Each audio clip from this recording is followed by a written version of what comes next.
resultados encontramos? Pues desde luego los resultados fueron de lo más llamativos. Tal como pueden ver ustedes, aunque reconocemos que la diapositiva no se ve muy bien, se lo voy a leer.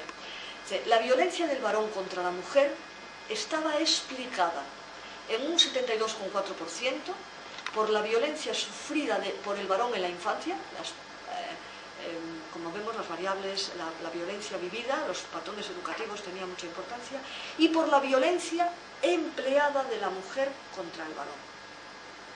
Y la violencia de la mujer contra el varón estaba explicada en un 54,3% por la violencia empleada del varón contra la mujer. Este fue el primer resultado que nos sorprendió. Nos sorprendió dada el peso que otras investigaciones estaban otorgando a variables distintas a lo que es el patrón interactivo de conductas violentas.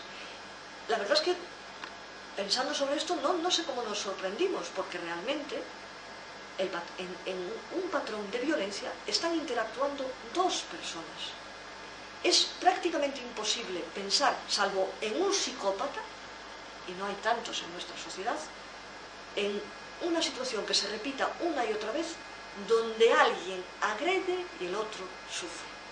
Normalmente, cuando esto ocurre, tenemos que pensar en una conducta de interacción, donde ambas personas que interactúan forman una parte activa de la interacción.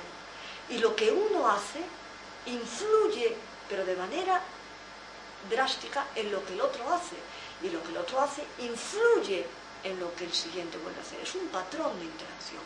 Por tanto, no podía resultar sorprendente, salvo, insisto, en comportamientos extrañamente psicópatas que se pueden dar con los dedos contados de una mano, pero que desde luego no responden a este patrón tan generalizado de conducta interactiva.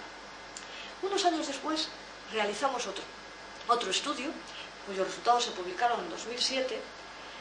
Aquí lo hicimos de otra manera.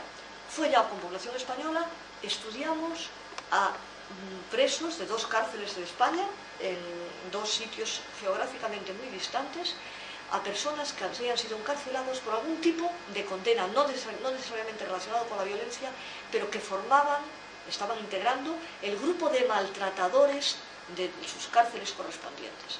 Eran personas que, aunque hubiesen sido detenidas por otro tipo de delito, habían participado en episodios violentos contra sus parejas.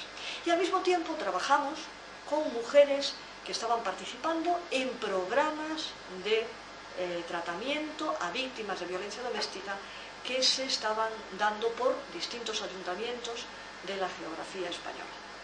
Por tanto, estudiamos a varones encarcelados y a mujeres víctimas de maltrato. Y los resultados que nos encontramos, sin ser iguales a los de la población anterior, tampoco eran opuestos, sino que seguían en la misma línea. ¿Y qué nos encontramos? Como pueden ustedes ver, encontramos que la violencia del varón contra la mujer estaba explicada en un 47,4% por la violencia sufrida por el varón a lo largo de toda la relación y la violencia sufrida en la infancia. Como ven, los resultados muy similares. Y en el caso de las mujeres, aquí desde luego había variables que nuestro estudio no contempló, porque el peso explicativo en el análisis de regresión era mínimo, solo pudimos explicar un 28% de la varianza, pero este 28% de la violencia de la mujer contra el varón estaba explicada por la violencia sufrida a lo largo de toda la relación. Es decir, otra vez nos encontramos con un patrón de conducta interactivo. La violencia, aunque sea un tópico decirlo, engendra violencia. Y una persona sufre conductas violentas sin entrar a ver quién es el primero, que es algo muy difícil de localizar, porque ¿cuál es la conducta que pensamos que es la primera que desencadena la interacción violenta? El varón va a decir un mal gesto, una mala palabra, la mujer va a decir otra, un mal gesto, una mala palabra. Pero ese patrón es un patrón interactivo y como tal hay que estudiarlo. Es imposible estudiar y llegar a desentrañar las variables que determinan los episodios violentos sin entender este patrón interactivo, estudiándolo como un patrón unidireccional, donde la mujer es la víctima y el varón es el agresor. La forma de entender el fenómeno en esta línea impide el atajo, impide el afrontamiento realmente eficaz de un fenómeno que es tremendamente grave. Después de estos dos estudios, hicimos un tercero, y aquí ya nos planteamos estudiar en una muestra de una población normal, es decir, que no había sido detenida por conductas violentas, ni estaba viviendo, participando en programas de maltrato. Nos pusimos a estudiar cómo eran las interacciones entre parejas normales, parejas no maltratadoras, interacciones hablando de distintos temas. Entonces estudiamos, mediante una metodología observacional que creemos que puede ser tremendamente útil en el estudio de la conducta violenta, cómo interactuaban varones y mujeres hablando de temas conflictivos, hablando de temas neutros y hablando de temas positivos. Y nos encontramos con una serie de conductas diferenciales, pero no una pasiva y otra activa, cuando varones y mujeres trataban temas conflictivos. ¿Y qué nos encontramos? Nos encontramos que en la interacción sobre temas conflictivos, en la interacción entre una pareja, hablando de temas que eran conflictivos para ellos, los hombres presentaban más conductas de defensa, de acuerdo y contacto visual, y las mujeres presentaban más verbalizaciones y provocaciones verbales. Es decir, las mujeres no agredían, pero probablemente su conducta verbal fuese más agresiva, más provocativa. Con esto no quiero en absoluto, que no se desprenda de aquí nada, el decir que la mujer es la agresora verbal y el hombre es el agresor físico, en absoluto, sino que para dar lugar a estas conductas que pueden finalizar con la muerte de la mujer sobre el varón, no hay que estudiar exclusivamente este episodio de asesinato, hay que estudiar todo el patrón interactivo que se puede desentrañar a lo largo de la historia de la convivencia de pareja, donde cada uno muestra patrones distintos, pero igualmente activos y probablemente diferenciales según el sexo, y que generan estas conductas violentas, de las cuales solo la puntita del iceberg es el asesinato. ¿Qué podemos concluir de todo esto? Pues a modo de conclusión, no se lee en absoluto la palabra conclusión, es lo que pone arriba, pero yo les voy a proponer algunas cosas en un intento de clarificar lo que creemos que ha de ser una posición formal y psicológica, esencialmente psicológica, sobre el tema de la violencia doméstica.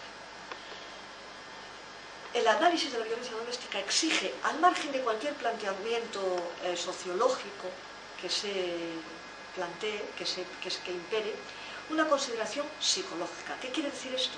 El análisis conductual de las interacciones que ocurren entre dos personas, generalmente hombre y mujer, que participan en un episodio de agresión, único o repetido a lo largo de la historia de convivencia, donde uno suele ser el agresor, generalmente el hombre, y el otro, generalmente la mujer, suele ser la víctima, pero donde ambos interactúan para configurar un contexto psicológico que requiere ser analizado para poder explicar, intervenir, predecir y por tanto prevenir ocurrencias posteriores. No se puede victimizar a una de las personas que participan, aunque esa participación sea sufriendo. No se puede victimizar, porque si victimizamos, convertimos a uno de los interactuantes en un ser pasivo, que está sin capacidad de actuación en un episodio en el que probablemente, de no cargarle con este papel de víctima, podría parar, podría frenar, podría paliar, podría controlar, en definitiva.